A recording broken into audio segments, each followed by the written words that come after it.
So the other day was my 15th birthday, and of all the things my parents decided to get me, they got me a Ouija board. I think they got the idea from my friend Tristan. He was always into that kind of stuff. He didn't believe the board was real or dangerous, but he loved how nervous they seemed to make other people, and I think my parents figured that I already had too many video games. Anyway, around midnight after my parents went to bed, me and my friends Tristan and Tanner decided that we were going to use the board. We might as well, right? We really weren't tired and didn't really have anything else to do. But using it in a well-lit carpeted living room seemed like a waste, given that there was a foreclosed and abandoned house within walking distance. Totally buzzed on Red Bull, the three of us left my house and walked the long way through several backyards until we got to the porch of the empty house.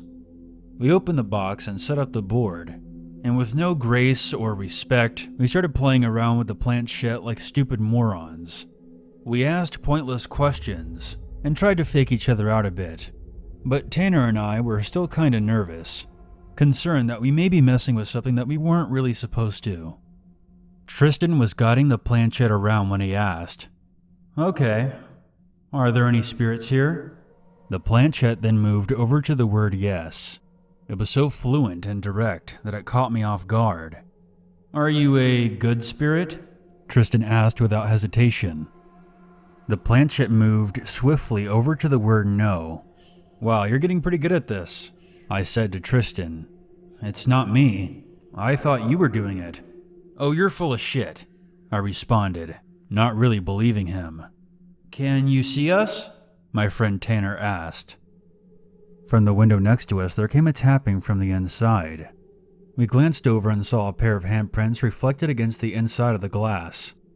The three of us launched ourselves off the porch and darted towards the sidewalk, abandoning the Ouija board. Tristan paused and looked back. He called out to us that there was a dark figure in the upstairs window looking down at us. Once we got home, we locked the door behind us, and it took a long while for the adrenaline to wear off and for us to finally get some sleep. The following morning, Tristan's parents came early to pick him up. Tanner and I didn't discuss what happened until Tristan was gone. We weren't entirely convinced that he hadn't just played a trick on us. We decided to go back to the house. Now that it was daylight, we were feeling a bit foolish for falling for what was most likely one of Tristan's antics. The Ouija board was on the porch where we had left it. We sat back down, and it crossed my mind that last night we hadn't followed the proper procedure and said goodbye. Tanner and I placed our hands on the planchette, and out of sheer curiosity, I asked, "Are you still here?" There came another tap at the exact same window. Then almost immediately after, we heard footsteps from inside the house. We again booked it away from there as fast as we could. The board is still there as far as I know, and we haven't yet closed the conversation by saying goodbye.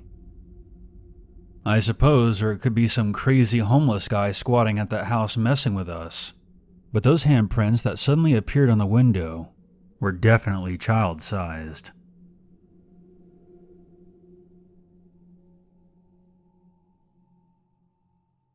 Back in 1996, my mom was 6 months pregnant with me. Her mother had unfortunately died unexpectedly before she knew. Distraught at her loss and knowing that she would never have the chance to meet her grandchild, my mom and aunt sat down in the room where their mother died and attempted to make contact with a Ouija board. A presence soon came claiming to be their mother, and without knowing any better, my mother told the spirit that she was with child. As soon as she said that, the air went ice cold, and the planchette started rotating sharply around the board, spelling out the words, "Mine, mine." That scared my mother and aunt so badly, they ended the session. For the rest of my mother's pregnancy, she was extremely nervous, knowing that in the back of her mind, whatever they made contact with was not their mother. I was born several weeks premature and had to remain in the hospital for some time after my birth. Growing up, I used to have horrible nightmares often. As a child, I had a reoccurring nightmare about being at the top of a staircase, I would watch as a dark figure with extremely long, frail arms crawl its way up the stairs one at a time towards me. When it was nearly upon me, its fiery red eyes would open and pulse outwards like a heartbeat. These dreams used to terrify me so badly, I wouldn't leave my mother's side until well after the sun was up. As I grew older, I learned to recognize that it was a dream and trained myself to wake up as it began. A few years later, when my younger sister was old enough to speak, she would whine to my mother about seeing a dark figure standing at the foot of my bed at night. She stated that it was taller than our dad and very quiet. It was around this time that my mother told me about the incident with the Ouija board back in 1996.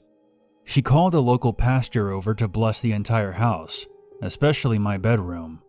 That seemed to have some effect, because for the next several years, I didn't experience any nightmares, and my sister never talked about seeing the dark figure again.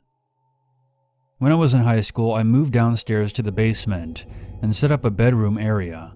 Very annoyingly, most nights I was down there, I would suddenly wake up at 4:30 a.m., and when I rolled over and tried to go back to sleep, I would hear the creak of the basement stairs, as if something was slowly coming down them, making an attempt to not wake me up. Sometimes the footsteps would continue all the way over to my sleeping area, but whenever I turned on the light, there would be nothing there. It happened so often that I kind of became numb to it after a while. We moved houses when I was 17. For a long while, nothing strange occurred at all. I would sleep through the night, and I didn't have any strange dreams or would hear any strange sounds. But one evening, my sister and I had both fallen asleep in the living room and happened to wake up at the same time.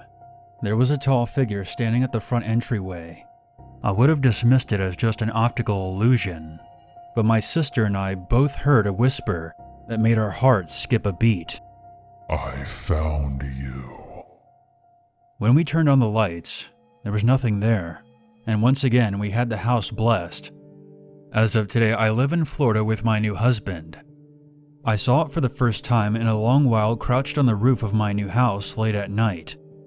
My husband noticed it as well. I instructed him not to pay any attention to it. I've been told that whatever this thing is, if I openly acknowledge it, or fear it, or if I let my negative emotions overwhelm me, the stronger it will become. If anyone has any other suggestions on how I should keep it at bay, I would love to hear them, but for now, I've kinda just learned how to live with it.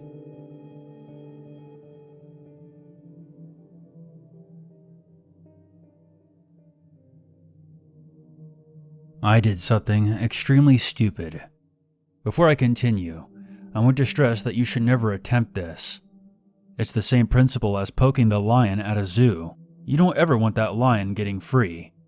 I like to compare Ouija boards to electrical outlets. If they're just left alone and ignored, they're harmless.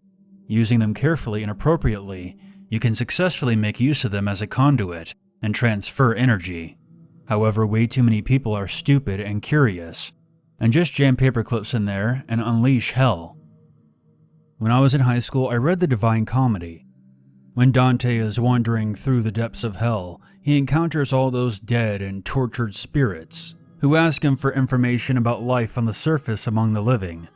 Being a bored, stupid kid, I decided that it made a lot of sense that the dead would want to know about current events. So over my spring break, I packed a Ouija board and hiked out into the woods behind my house, where there used to be a state prison. I found a section of broken fence, crossed over into what used to be the prison grounds, and found the old prisoner's cemetery. It was neglected and overgrown, but I figured that it would be the perfect place to attract spirits who were potentially burning in hell. I set up my tent amongst the old tombstones and planted a crucifix upside down in the dirt, because I figured that may help draw more attention to what I was doing. I then set up the board. My goal was to contact an evil spirit and barter with it in exchange for whatever information it wanted. I would then ask it to terrorize a few people for me. I figured that's how this whole thing worked. Make a deal with the devil, and so forth. I flipped open my book to the page that illustrated the layout of hell, and began speaking out loud to the Ouija board. asking if there were any spirits in the first circle of hell that were buried there, then asking if there were any spirits buried in the second circle of hell, and so on. I didn't necessarily believe that Dante's story gave an exact blueprint of the underworld, but I figured if hell did exist, it had to be set up in a similar way. For a few minutes, nothing happened. No strange sounds, no creepy vibes, no indication that anything was listening. I proceeded through all the levels of hell, making sure to keep my voice firm and confident. I paused to take a drink of water from my canteen, and, as the night sky as my witness, the flames of my fire roared and sprung upwards, and the planchette slid sideways about half an inch. I freaked out for a moment, and then set my fingers back on the planchette. I asked if there was a spirit present. The planchette moved, but not in the smooth way I was expecting it to. It kind of crept sideways to the yes marking on the board, as if it was being tugged slowly by a piece of string. The yes indicator was in the upper left corner of the board. Speaking out loud, I asked if the spirit was formerly a prisoner and buried in the cemetery. It responded yes again. I wasn't paying the world around me a great deal of attention. My own heart pounding in my ears was distracting me from most other sounds. I asked if the spirit had any questions for me. The planchette very slowly inched over to the word no. I heard a thumping sound over to my right. Before I could speak again, the planchette moved more quickly back over to the word yes. "How many spirits are here?" I asked. The planchette started dancing across the numbers printed upon the board, jerking around like multiple hands were fighting over it. Suddenly, despite the fire in front of me, I felt very cold. I caught the stench of something rotten in the breeze. I glanced upwards over the fire, and I found myself staring into two sets of yellow eyes, maybe a dozen or so feet away from me. One set was visibly much bigger than the other. I had the image in my head of a man, with a very large dog standing by his side, and he was just waiting for the right moment to sick it on me. Then a headstone right next to my tent tipped over. I threw myself backwards in terror, ripping the tent up out of the ground in the process. In the darkness, I tore out of my collapsed tent and ran as fast as I could out of the cemetery. The following afternoon, I went back, and the fire had burned itself out safely. I collected the cross, my book, and the torn tent. But strangely enough, I couldn't find the board. But the board itself was nowhere to be seen. I didn't spend very long looking for it though, as I wanted to get out of there before I started hearing any more thumping sounds. 2 or 3 months later, I described what happened to a friend of mine, and she stated that she was going to try it as well. I never saw her again. She disappeared while camping and wound up on the news. She hasn't been seen to this day. I should have tried harder to stop her. There was one thing I didn't tell her that I wish I had. I figured that she would have never believed me.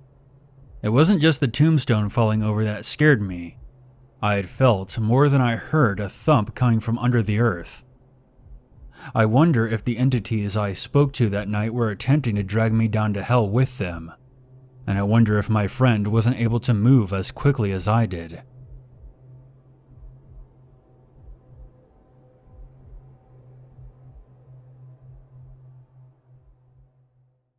There's always a reason to be afraid.